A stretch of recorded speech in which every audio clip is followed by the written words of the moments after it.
Rossiyaning Kiyevdagi o'q-dori omboriga hujum oqibatida 10 kishi halok bo'ldi.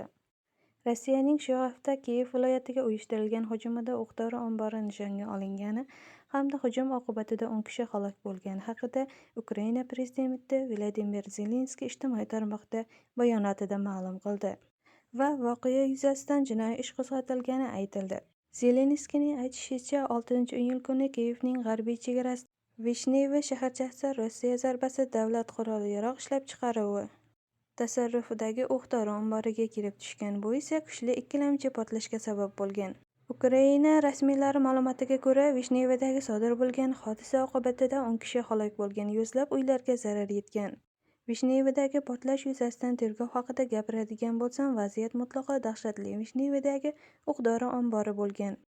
Dushman aynan shu omborga zarba berdi. Bu ko'plab qurbonlar va katta yo'qotishlarga olib keldi, degan Zelenskiy WhatsApp orqali tashkil etgan matbuot muloqotida. Zelenskiyning so'zlariga ko'ra, hodisa yuzasidan jinoiy ish qo'zg'atilgan. Uning ta'kidlashicha, omborga egalik qiluvchi Ukroimportprom mas'ullari javobgarlikka tortiladi va ularning ayrim lavozimlaridan ozod etiladi.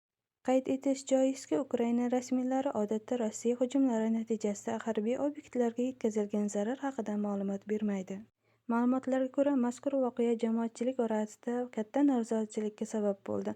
Mahalliy aholi rasmiylarga ehtiyotsizlikka va hodisa haqida yetarli ma'lumot bermaganlikda ayblangan.